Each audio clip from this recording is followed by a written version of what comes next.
Good morning बच्चों। हम पढ़ रहे थे फ्रांस की क्रांति। इससे पहले हमने फ्रांस की क्रांति के कारण और फ्रांस की क्रांति की प्रमुख घटनाएं पढ़ ली है।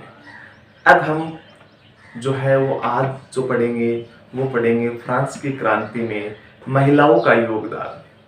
महिलाओं की क्या भूमिका रही, क्या महिलाओं को भी पुरुषों के बराबर दर्जा था, क्रांति के बाद क्या हुआ, तो इन सभी की बातें आज हम करने वाले हैं।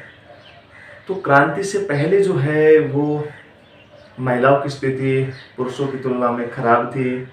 हाँ, जो उच्च वर्ग की जो महिलाएं हैं, अभिजात वर्ग, कुलीन वर्ग, इनकी जो स्थिति है, सामाजिक स्थिति, आर्थिक स्थिति, वो निम्न वर्ग की महिलाओं की तुलना में काफ़ी मजबूत थी।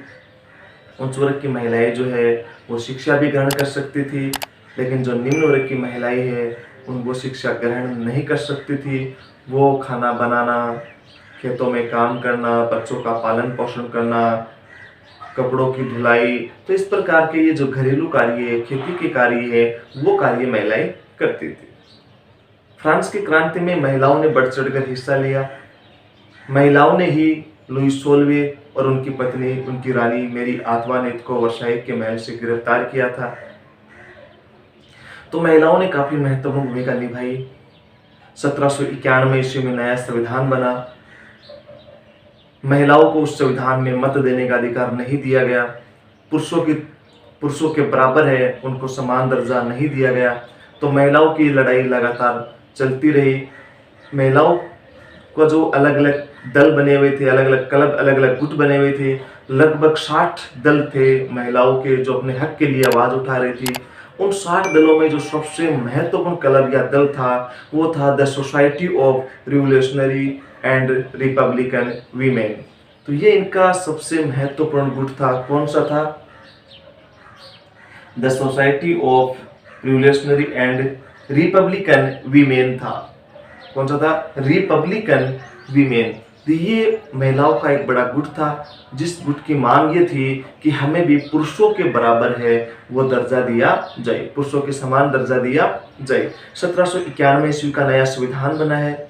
उस नए संविधान में महिलाओं को उनकी आशा के स्वरूप जो है, जिस प्रकार की आशा कर रही थी, उनके विरुद्ध उनको अधिकार दिए गए। उनको मतदान देने का अधिकार नहीं दिया गया, उन्हें पुरुषों के समान दर्जा नहीं दिया गया। तो महिलाओं की लड़ाई लगातार चलती रही। इस लड़ाई में जो सबसे महत्वपूर्ण थी, जिन्होंने महिलाओं के लिए आवाज उठाई थी, वो थी ओलंप दे गुज। कौन थी? ओलंप दे गुज थी। तो ओलंप दे गुज ने लगातार लड़ाई जारी रखी।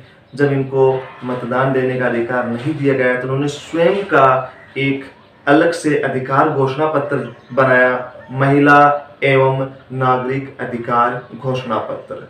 इन्होंने कौन सा घोषणा पत्र जारी किया? महिला एवं नागरिक अधिकार घोषणा पत्र। और ये घोषणा पत्र तैयार करके, इनका एक विस्तृत लेख तैयार करके, और इन्होंने महारानी और नेशनल कन्वेंशन सदस्यों के पास भेजा कि हमें भी मतदान देने का अधिकार दिया जाए, हमें भी पुरुषों के समान दर्जा दिए, हमें भी पुरुषों के समान वेतन मिलना चाहिए। लेकिन इनकी बातों पर कोई ध्यान नहीं दिया गया। इन पर ने जो देशद्रोही का मुकदमा चलाया गया। उस समय जैकोबिन दल की सरकार थी, तो जैकोबिन दल ने इस पर देशद्रोही का मुकदमा चलाया गया। ये देशद्रोही पाई गई और इनको 1793 ईस्वी में गिलोटिन पर चढ़ा दिया गया। तो महिलाओं की ये लड़ाई लगातार चलती रही, लेकिन कुछ समय बाद इनको थोड़े से अधिकार दिए गए। इनको तलाक देने का अधिकार दिया गया। ये अपनी इच्छा से फिर विवाह कर सकती थी, छोटे मोटे व्यवसाय कर सकती थी, कलाकार भी बन सकती थी, लेकिन अभी भी इनको मत देने का अधिकार नहीं दिया गया। इनकी लड़ाई जो है वो 19वीं 20वीं सदी में चलती रही। 1946 में जाकर इनको महिलाओं को मत देने का अधिकार दिया गया। तब जाकर इनका यह संघर्ष समाप्त हुआ। तो ये महिलाओं की स्थिति हो गई फ्रांस की क्रांति में। प्रश्न क्या पूछ सकता है? फ्रांस की क्रांति में महिलाओं का योगदान। तो ये महिलाओं का योगदान हो चुका है। धन्यवाद। जय हिंद, जय भारत।